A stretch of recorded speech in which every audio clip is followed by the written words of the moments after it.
Hey guys, Steven here with SCS Pickleball, and today we're going to talk about spin.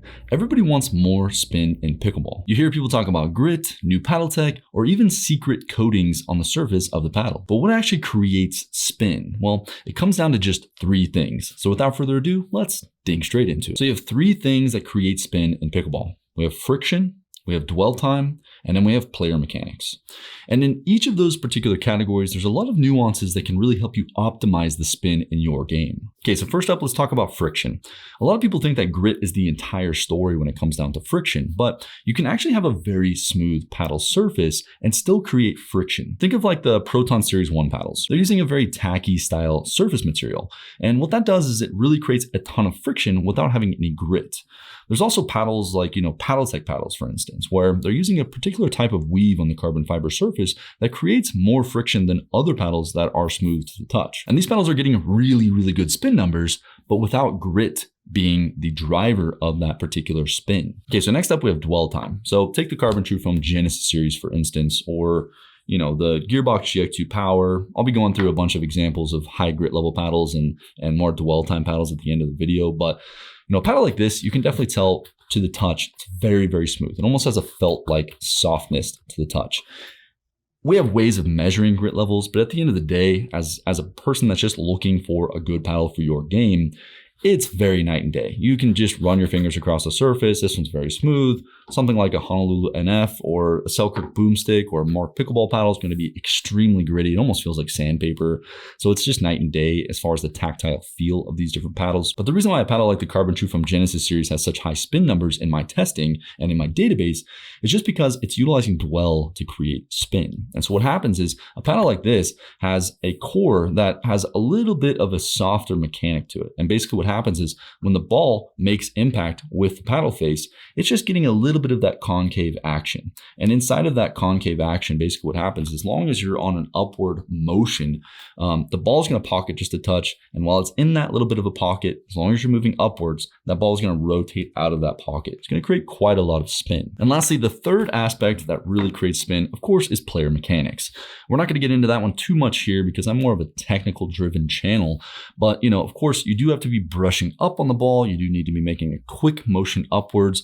Of course, even paddles that are utilizing dwell time to create spin, you're not getting a lot of dwell time. So you still have to be moving upwards in a pretty quick motion to be utilizing that dwell time properly. Otherwise, paddles like this that are utilizing dwell time specifically won't be doing you a lot of justice if you're newer to the game or more maybe slightly lower intermediate level and you're not making a quick brushing motion. What's going to happen is you're not going to be utilizing the dwell time properly. You're not going to get as much spin with a dwell time enhanced paddle. So paddles like this, you really need to make sure that your mechanics are really solid and you're actually brushing up and making a down to up motion on the ball to really get a good solid amount of spin. And that's not to say that all paddles are only grit specific and only dwell specific, right? So all paddles are going to have some variation or some amount of dwell time. It just so happens that the GX2 Power and the TruFoam Genesis and a few other paddles tend to be a lot more dwell specific, and they also have a very smooth face. So, that begs the question, where are they getting their spin from? And it is specifically from dwell time. So, it is a very interesting thing to think about though. If that GX2 Power or the TruFoam Genesis series paddles had really high grit levels plus the amount of dwell time that they're getting, the spin numbers would be really, really amazing. But I think these larger companies just generally want to play it safer, so they don't want to run into issues with the powers that be. They don't want to run into grit issues and have to recall a bunch of paddles and deal with the headache of all that. So I think that generally some of the larger companies are playing it more safe. And that's why you're seeing a lot of companies, like Honolulu Pickleball and Mark Pickleball, these smaller sort of boutique brands really making a name for themselves because they're smaller, they have a little bit less risk, and they can play it a little bit more aggressive and really try and differentiate themselves with really high grit levels. So real quick, I just want to say a free way to support my channel and the most amazing thing you can do to help me grow my channel would be to subscribe to my channel. If you hit the little subscription button down below, a little notification bell next to it, you'll always be in the know on new tech and new information as far as pickleball paddles go. Let's jump right back into it. Okay, so let's get into the juicy stuff. So let's talk about the pros and cons between friction and dwell time, and whether or not a combination of both is better than one or the other. And so let's jump into this. So when you're talking about friction specifically, right? One of the benefits here, and something that I've never really heard anybody else talk about, and it's something that I found true in my metrics and in my measurements, is that when you're utilizing friction for spin, you will get a lot more spin on drops and dinks, right? And it makes total sense. When you're doing a softer shot, like a drop, or even a backhand drop, right? Or you're doing a little flick roll, attack out of the air, or you're doing a dink and you want to just put a little bit of slice or a little bit of spin on a dink. The ball doesn't have as much impact on the face, right? It's not putting as much energy. You're not putting as much energy into the ball. So it's not going to be pocketing nearly as much. So paddles that are utilizing dwell time specifically to create their spin will actually give you quite a bit less spin on drops and dinks and those softer shots. If you're taking a quick ball out of the air, a little flick roll, things like that, you're going to be getting a lot more spin with a paddle that's utilizing friction than a paddle that's utilizing dwell time, right? Because when you're utilizing a paddle that utilizes dwell time specifically to get its spin, you have to be putting a lot of energy into the ball. You have to be creating that pocketing, that dwell time action. Otherwise, you're still just utilizing a very soft surface. And when you're doing a little dink, or a little slice dink, or you're putting a little top spin on a drop, and you're just trying to finesse it right over the net, you're not going to be dwelling the ball nearly as much. And in this day and age, and the way that pickleball has evolved, you really want to be able to put spin on some of your dinks. You want to be able to put spin on your drops for sure, especially backhand drops, little top spin drops over the net.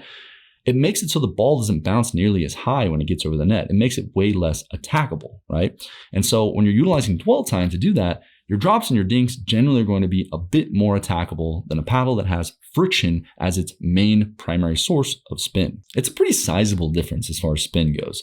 Not massive, because you're still not getting as much spin on a drop or a dink as you are on a drive and a serve, right? Because you're not putting nearly as much energy into the ball.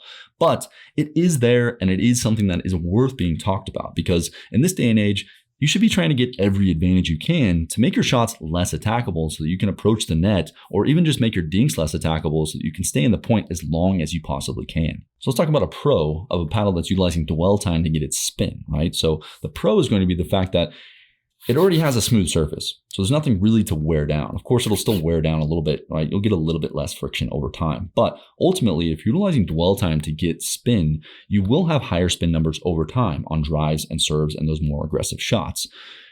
On paddles that are utilizing grit specifically to get their spin, as that grit wears down, the spin will drop off. And so, when you're talking about durability, I will say that you get a little bit more spin over time with a paddle that's utilizing dwell time for its spin. And that's definitely a pro of a paddle that's utilizing dwell time for spin. So when you're using a paddle that's utilizing grit specifically for its spin metrics, of course, all paddles will have a bit of dwell, but paddles like the Carbon TruFoam Genesis and the GX2 Power are really dwelly, right? And that's really where their spin is coming from, ultimately speaking. Paddles like the NF series from Honolulu Pickleball are definitely utilizing grit more so for their spin. You still get a good sense of dwell here. It is a full foam core, and it's not super stiff off the face, but you're not getting nearly as much dwell on this as you will with the Carbon TruFoam Genesis series or a GX2 Power, right? And so as those grit levels wear down, you will notice that the spin drop off will be a little bit more drastic over time than something that's utilizing dwell. But the trade-off is that you're getting way more spin on your drops and your dinks with a paddle that's utilizing high grit levels. So really great examples of paddles that are utilizing grit specifically for their spin are going to be paddles like pretty much anything from Honolulu Pickleball these days. They've really optimized their grit levels pretty insanely. They are some of the most gritty paddles that I've ever felt. The NF series is really great. The FC Plus series is really great. All the materials have really great grit levels. The new Selkirk BOOMSTIKs have really solid grit levels, really good friction on the surface, and you can feel that friction on the surface. It's very, very tactile. So this is a really good solid example of a paddle that utilizes high grit levels. Anything from Mark Pickleball has really optimized their grit levels as well. They are very, very, very high. And then paddles that are utilizing more dwell time aspects are going to be, Carbon TruFoam Genesis series as a whole, the GX2 Power series, both of the GX2 Power paddles. Pretty much anything from Grooven. Grooven tends to be more of a plush kind of dwelly paddle in general. Very soft surface, but still gets pretty dang solid spin numbers. But yeah, I'm just a technical person. I love to dive into all the different intricacies of the technical side of pickleball. Of course, paddles are my forte. I love playing with all the new paddles and analyzing how they differ and what their pros and cons are. And, ultimately, the goal of this channel is to benefit you, right? So if you learn something from this, this, you take something away from this, and it gives you a slightly larger advantage in the rest of your pickleball game, then that makes my day, you know? So that's why I do what I do. So yeah, if you found this video helpful, definitely consider subscribing. That's the best way you can say thank you. It also is a huge benefit to my channel and is always greatly appreciated. You know, definitely click over here if you want to see my top 5 pickleball paddles of 2025, an updated version with all the full foam paddles and everything in there. Hope you guys have a freaking wonderful day, and I'll see you in the next one. Peace.